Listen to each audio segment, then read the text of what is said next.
Est-ce que ce Trunks-là a le niveau pour battre le commandant Ginyu et Freezer? Bien sûr, il aura le droit d'utiliser le Super Saiyan. C'est ce qu'on va voir dans cette vidéo. Pour commencer, on retourne dans le passé, quand Goku était en direction de la planète Namek. Il était en train de subir un entraînement de 100 G, c'est-à-dire de 100 fois la gravité terrestre. Cet entraînement lui avait permis de vaincre le commandant Ginyu. Il avait aussi utilisé l'aura de Kaio. Maintenant, on revient dans le présent. Et Trunks a 8 ans, il est capable de supporter une gravité de 150 G, ce qui est beaucoup plus que les 100 G que Goku il avait supporté pendant qu'il se rendait sur la planète Namek. Donc ce Trunks-là, il est capable de supporter une gravité beaucoup plus puissante qu'un Saiyan adulte. Autrement dit, Goku, il avait du mal à bouger sur les 100 G, tout comme Trunks, il avait du mal à bouger sur les 150 G. Les deux étaient en forme de base, donc je n'exagère rien. C'est vrai que Trunks, il n'est pas resté longtemps dans la salle de gravité, mais je pense qu'il aurait pu tenir beaucoup plus longtemps que Goku, c'est-à-dire plus qu'une semaine, parce que la nouvelle génération,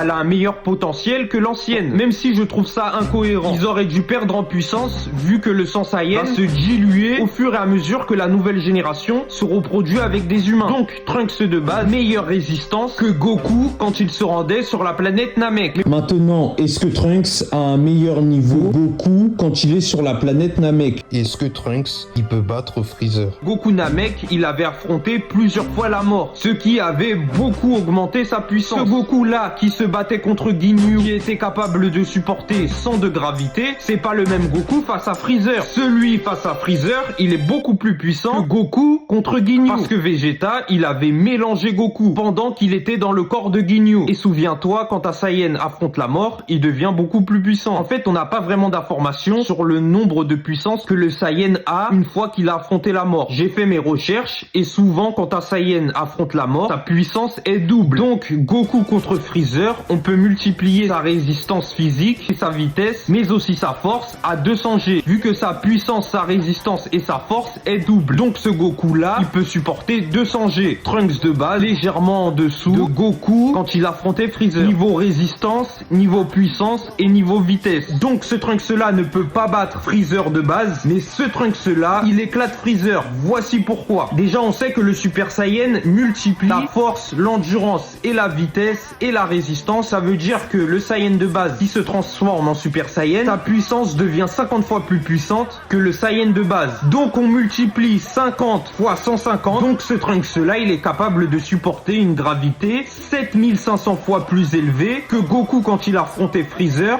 qui lui était capable de supporter une gravité de 200 G. Donc ça fait aucun doute que Trunks Super Saiyan a des meilleurs stats Que Goku.